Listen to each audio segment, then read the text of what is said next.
finally gets to bottom of Lynch Clinton Tarmac meeting.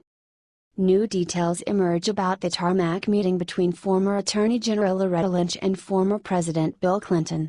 The meeting took place in Phoenix in June 2016, right before Department of Justice was about to decide if former Secretary of State Hillary Clinton revealed classified information when she used her private email account. Insider Fox News reports, due to a Freedom of Information Act request from the American Center for Law and Justice, ACLJ, the DOJ released 413 pages of documents related to the June 27, 2016 meeting. According to the documents, reporters didn't want to cover the meeting and Lynch didn't use her real name for official DOJ emails, even those regarding the meeting. According to Trump's lawyer Jay Sekulow, the documents reveal the emails between the FBI and the DOJ and the White House, related to the meeting. Insider Fox News reports, "We do know that this reached the FBI, the Department of Justice. At the Department of Justice, went as high as the Attorney General. At the FBI, at least to the Chief of Staff to, then FBI Director, James Comey," Sekulow said. "And we now have an email that goes from the Department of Justice to the White House, to the press secretary there. One of the people in the emails was revealed. Her name is Paige Herwig, who was a counselor to Lynch at the time. Herwig now is the attorney for the Democrats in the Senate Judiciary Committee, which is investigating Lynch." Insider Fox News reports, Sekulow also noted that the documents are heavily redacted, including an email of talking points to be used in response to media inquiries about the meeting. Sekulow is hoping to get the unredacted documents when he goes back to court because the documents were never supposed to be redacted. He's getting to the bottom of this controversial meeting.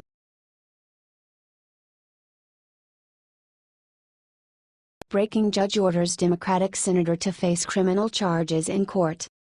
A pathetic last tries by Democratic Senator Bob Menendez to avoid a federal corruption trial.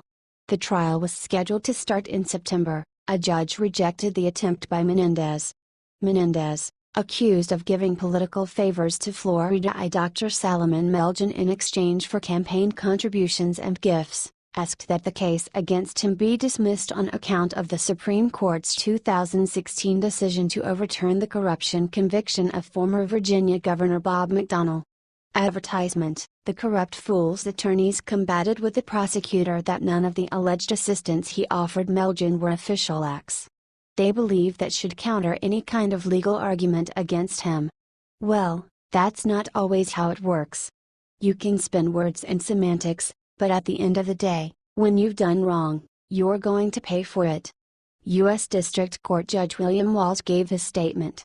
Whether the acts alleged in the superseding indictment satisfy the definition of an official act under McDonnell is a factual determination that cannot be resolved before the government has the opportunity to present evidence at trial, wrote Walsh in his rejection of the dismissal request.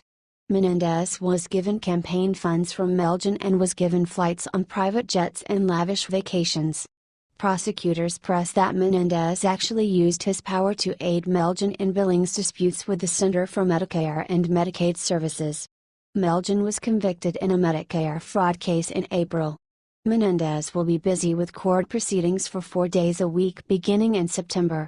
Jury selection for the trial will begin later this month. Menendez and committees tied to him received over $750,000 in contributions from Melgen.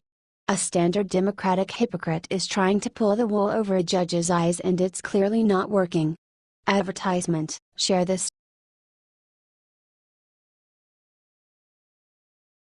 After weeks-long absence, Melania breaks silence with heartbreaking announcement.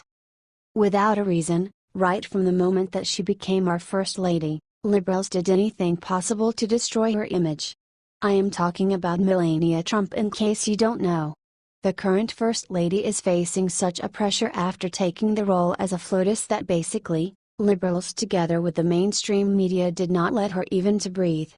Due to these attacks, the First Lady, who declares herself as an introvert who does not want so many attentions around her, took her time off. After her little break from everything that happened, we are very happy to hear from proud patriots that our First Lady is back. stronger and better than before, with one even more amazing announcement. Liberals gossiped all kinds of stuff. For example, they told how she and Ivanka are not in a good place and are fighting, how she plans to divorce the president, how she is incapable to do her job as First Lady, but luckily none of this is true.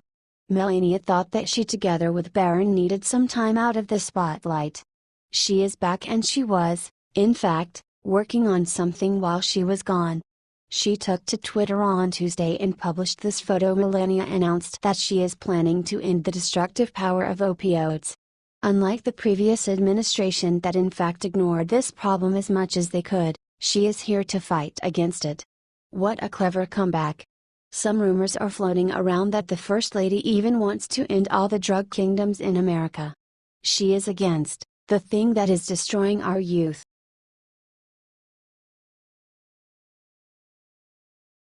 Breaking: Eric Bolling strikes back, sues pans off liberal reporter. After the story about Eric Bolling broke last week, he was in a daze. Well, that daze didn't last long, as he is now suing Yash Raleigh of the Huff Post for defamation. He is seeking $50 million plus in damages. Yes, he knows he won't get that much, but he certainly will tie these fools up in litigation so they rethink the nonsense litigation they have pressed against Bolling. On Saturday, Fox News suspended Bolling because of the claims of harassing messages sent to appalling women years ago via text message. Michael Bowe is representing Bolling in the litigation against Holly. A spokesperson for Fox announced on Saturday that Bolling will be investigated by the Paul Weiss law firm. That's the same firm that investigated former chairman and CEO Roger Ailes, who was ousted from the network just 2 days after the firm began investigating. Ailes passed away in May. Apparently some of these dozen women received unsolicited photos of male genitalia from Bolling, but this was years ago. Most times I would say innocent until proven guilty, but since more than one person has accused him and it was years ago. Wait, it's still innocent until proven guilty. This is America, and the liberals need to get over that. If he is guilty, they will have legitimate proof; if not, they will be shown for the fraudulent sleazeballs that they are. These women should be sued if they're lying, and they should be arrested. Filing false litigation should be some kind of punishable. Advertisement: what do you think of this story? Should Bolling keep up the suit against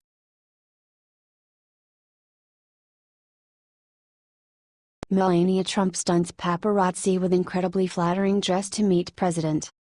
First Lady of the United States Melania Trump has proved on many occasions that she's very elegant and classy. She looks stunning in every outfit she chooses to wear.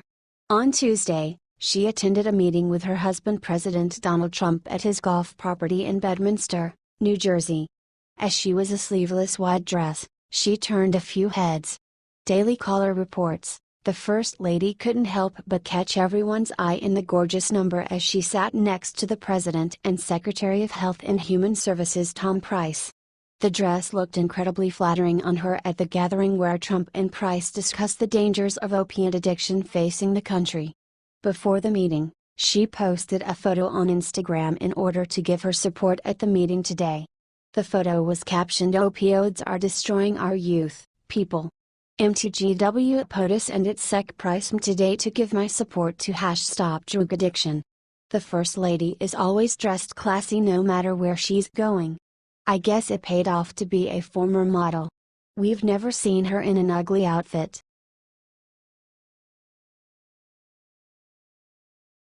Rand Paul discovers easy way to rid America of Obamacare forever.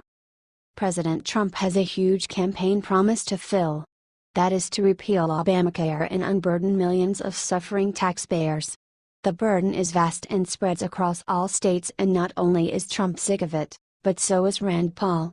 However, there is finally some good news. Advertisement: Senator Rand Paul just disclosed that President Trump is sick of the slow-moving Congress.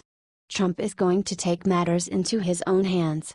If he takes executive action, it will permit insurers to offer cheaper insurance plans instead of saddling everyone with high premiums.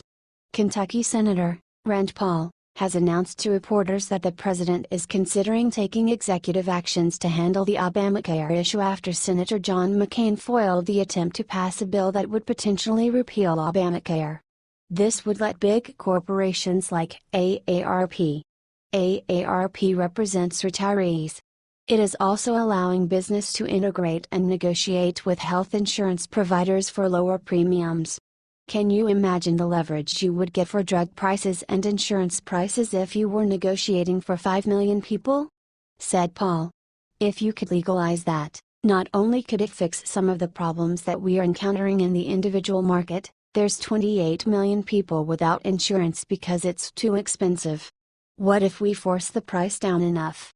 Also, the president can approve state waivers to Medicaid, and that would allow states to reduce the costs of Medicaid premiums and would permit states to implement an employment requirement and drug testing. The president has also been putting pressure on Congress to go through on their commitments after a long 7 years. He said, if a new healthcare bill is not approved quickly, bailouts for insurance companies and bailouts from members of Congress will end very soon. What do you think of this news?